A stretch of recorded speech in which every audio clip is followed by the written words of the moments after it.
If you haven't seen my other Spreadsheets and Swords videos, that's okay. Just as a reference for everyone, I start by selecting a specific event or scenario that occurs in Crusader Kings. Then I observe it multiple times, usually observe it them 50 different times, and record the data sets that stand out to me and are interesting. From there, I build out a couple of different graphs to show my findings and set it up in Google Earth so that I can get that cool effect of moving from graph to graph. Today will be a little different than videos in the past because we will be following one man's life journey. We will be seeing where in the world is Jarl Hasteinn. He's such a unique character to play because he allows you to have a jumping off point into whatever kind of playthrough you would like. Do you want to play a Viking Jarl? Haestein's your guy. Do you want to play a Sultan? Haestein's here for you. Do you want to be an emperor of faraway land? Haesteinn can make that happen.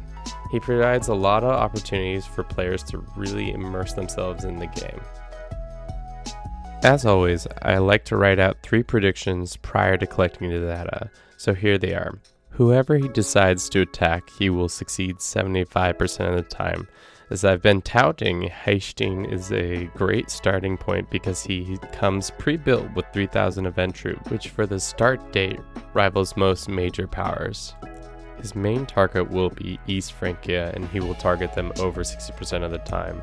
Of the 4 Carling holdings, East Francia is one of the weakest. Finally, Haesteinn will live to be an average age of 62. He has a high likelihood of falling in combat, but I think he's made of tougher stuff. Before we dive into these metrics, I would humbly ask for your subscription to this channel. A video like this can be a large undertaking, and your support helps me make more of them. One last thing to point out, all these data sets were collected prior to the Northern Lords DLC, which now adds a ton of new content for Old Norse culture characters. So keep this in mind when hearing my findings. Without further ado, let us begin. What lands did Haesteinn try to conquer? As you can see, he spent the majority of his time trying to take over East Francia. After that comes Wessex, Mercia, Lotharingia, and finally a couple other nations. I would like to draw your attention to the East Francia/Mercia piece of the pie. What's interesting about this is that Haesteinn loses to East Francia, but then decides he isn't going down without another fight, and then tries to take on Mercia, which still ends poorly for him. Man's got some spunk to keep that fight going. Next, we will look at whether or not he was actually successful in these conquests. After observing these events 50 times, the answer is a resounding no. 64% of the time, he was unable to conquer the lands he coveted, which is surprising because he starts with a large force as a substantial amount of money in the bank. Of his 18 victories, 11 of those come from East Francia, which makes sense because it was a major target. If my math is correct, he has around 30% chance of winning against them, which is not a great look for our guy. After figuring out where he likes to fight, let's see how he likes to die. Looking at this next graph, you can see he dies at many different ages. He sometimes makes it all the way to 72, but then other times can't make it to his 53rd birthday.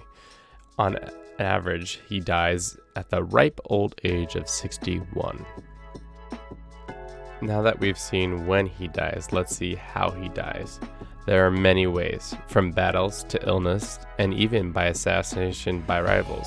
Side note, he does start with 2 rivals, so that's probably why it occurs so often. Once again, I would like to draw your attention to this part of the graph. You see how I put quotation marks around natural causes? I think this is the game's way of saying he died by assassination, but without any evidence. Hear me out. It only happened twice. One time was when he was 59, so you brush it off and say, yeah, that seems plausible. But the next time it happened, he was only 53, which is far too young for natural causes to be taking our sweet Viking child. Here are some random observations that I came across while doing the simulations for this. Number 1, he never forms a kingdom. When he does succeed at conquering East Francia, he controls it as one giant duchy and never forms a kingdom. And number 2, never finding a home. If he becomes unlanded, he then just sadly wanders the earth until he knocks on death's door to find his final home. Let's take a quick look back at my predictions from the beginning of the video. Number 1, whomever he decides to attack, he will succeed 75% of the time. Clearly this didn't pan out the way I thought it was because he only succeeds 36% of the time. Number 2, his main target will be East Francia, and he will target them over 60% of the time. This one was spot on. He targeted them 70% of the time. Number 3, finally, Haesteinn will live to be the ripe old age of 62. Slightly off, but I'm gonna give it to myself anyways. 2 out of 3 predictions isn't bad. Thank you all so much for watching. Please don't forget to subscribe for more videos like this one. Now that this one is in the books, I would like to hear from you all and see what next scenarios or characters I should cover. I was thinking of redoing this with the Northern Lords DLC installed and seeing if there's any variation in the data.